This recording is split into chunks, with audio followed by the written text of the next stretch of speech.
Good afternoon, everyone. We're here live on One Jamaica TV. I just ran into the UIC president, Mr. Joseph Patterson. I have some question for him. Mr. Patterson, I know you're a busy man and I know you got to run, but I want to ask you, what do you think about all the government dealing with the road?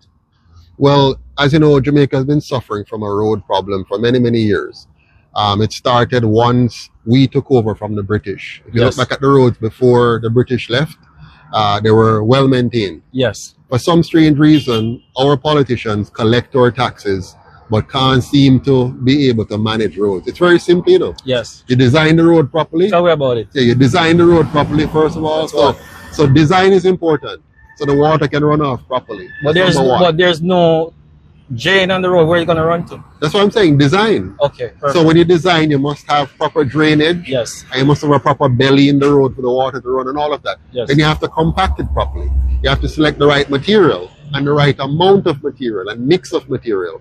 And then you have to apply it properly, right? And then after that, you have to maintain. Now, if you maintain it, your cost is much smaller because you're just maintaining so it lasts longer.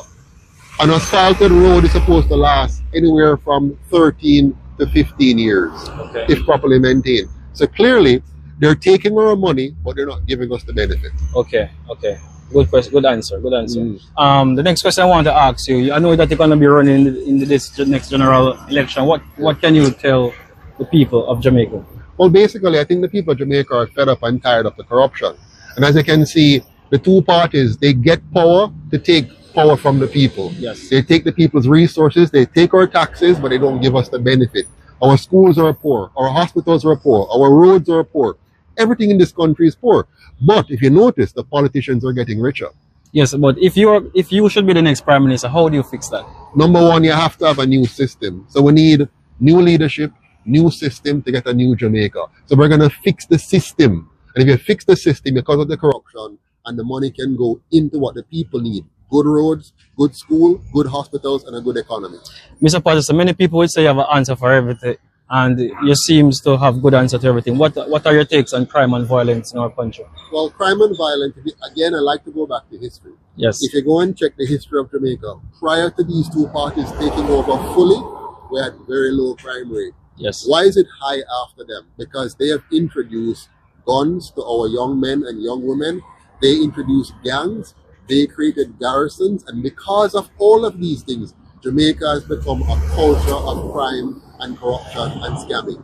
Thank you very much for that, Mr. Patterson. We are here live on One Jamaica TV, and I just want Mr. Patterson to just say something to the Jamaican people, because many people are desperate for change. Many people are fed up. Many people are sick and tired. What can you say to the Jamaican people to convince them to vote for the UIC? Very good. You have been, for the last 80 years, voting for these two parties. You cannot continue to do the same thing and hope for a different result. So the UIC is offering you something very different. Rather than empty promises, we are saying, let's fix the system.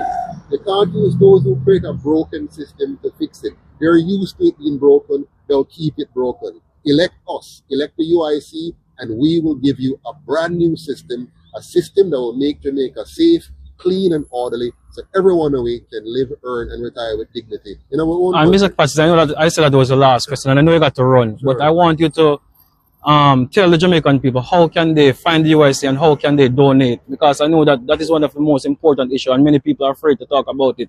Donation is what keeps the UIC moving. How can they donate and how can they give? Very, very good. Now, the UIC, as you know, I don't know if you know, but most Jamaicans should know by now that the UIC is not funded by the PSOJ oligarchs. We're funded 100% by you, by we the people, because the UIC is the people's party. We don't belong to the PSOJ. We don't belong to foreign interests. We're here to protect the interests of the Jamaican people. And so because of that, you can go to our website, uicjamaica.com, and donate. You can call our number, 876-293-0812. And give your donation. It's very simple. We ask every Jamaican, just give $250 a week or $1,000 a month, and you will be funding your own development, your own party, to give you the Jamaica that you want. And we all want the same Jamaica. Yes. We all want a Jamaica that is safe, that is clean, that is orderly. We all want a Jamaica where all of it can live, earn, and retire with dignity. That is my message. It's time for us to have a nice Jamaica now. Let me borrow something from Donald Trump. Yes. Let's make Jamaica nice again. And thank you so much, Mr. Patterson. Thank you for stopping by with My your business. pleasure. And I want to make a promise that you will sit down with us one of these days and Absolutely. and the